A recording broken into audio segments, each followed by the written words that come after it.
Salut, aujourd'hui on va devoir remplacer un feu arrière droit sur la 307. Donc je vais filmer tout ça et puis je vais essayer de vous mettre ça en vidéo. Ça n'a pas l'air d'être très compliqué, j'espère que ça va bien se passer. Voilà, à tout de suite. Bonjour, donc comme expliqué précédemment, on remplace le feu arrière droit sur une Peugeot 307. Donc le seul outil que vous ayez besoin, c'est du 10 mm ici. Donc une clé plate, une clé à pipe, peu importe. 10 mm. Il faudra penser à débrancher toute la connectique.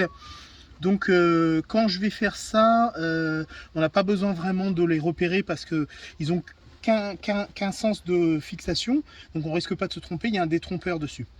Donc voilà, je commence, je desserre cet écrou, donc en 10 mm. Alors le deuxième, il y a de la garniture un peu à déplacer, vous voyez. Le deuxième écrou, il est assez loin au fond là, je sais pas si vous voyez bien ici. Donc pas très accessible, je sais pas si je vais réussir à l'avoir avec cette clé ou s'il va me falloir peut-être une clé plate. Je vais peut-être prendre une clé plate à la place, ce sera peut-être plus facile. Donc voilà de ce côté-là. Alors c'est un écrou rondelle comme ça. Ok. Donc ça peut être remplacé par un écrou de même taille mais classique avec une rondelle. Hein. C'est simplement plus pratique à mettre quoi. Donc. Continue.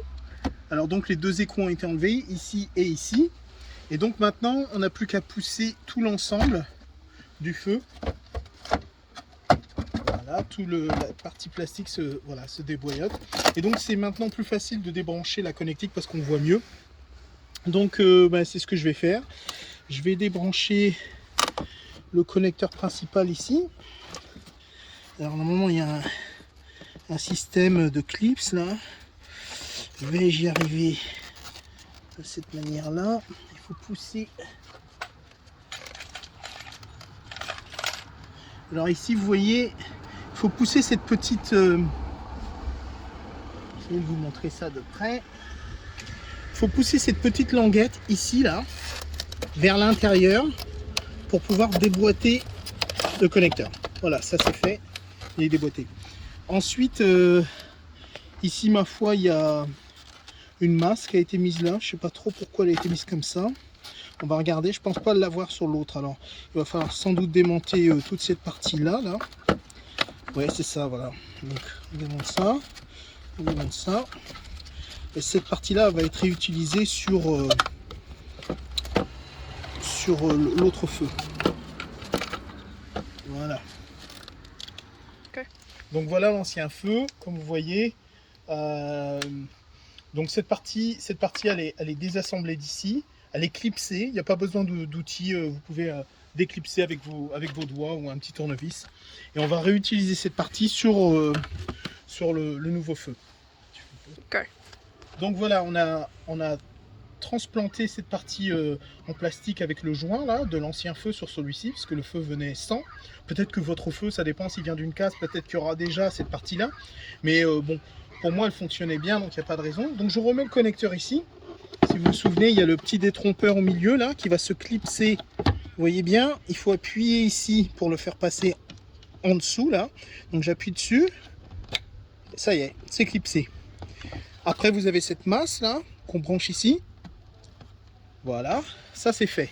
Ensuite, on remet le feu dans son emplacement d'origine. Alors, pensez bien à nettoyer avant. Pensez bien à nettoyer avant tout autour parce que c'est pas très accessible après. Et puis bon, voilà quoi. Il vaut mieux que ce soit fait une fois pour toutes. Voilà. Et donc maintenant, on met les écrous comme ça. Donc, je mets à la main pour le moment. Celui du fond un peu plus difficile d'accès, mais bon, c'est pas non plus.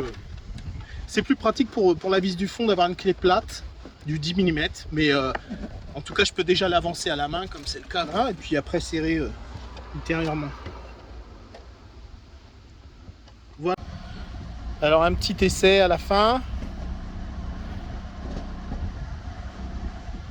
Ouais. Ouais. Impeccable. C'est bon. Donc voilà, si ça vous arrive, donc pensez à mettre du scotch dessus si vous en avez. Si vous n'avez pas de scotch, du film étirable de cuisine, ça peut faire l'affaire en attendant, parce que ça peut éviter d'avoir un court-circuit en plus d'avoir le feu cassé et d'avoir à remplacer toutes vos ampoules, voire des fusibles, etc. Et de toute façon, c'est jamais bon d'avoir de l'eau qui ruisselle dedans. Donc si vous n'avez pas de scotch, du film étirable de cuisine, ça peut faire l'affaire.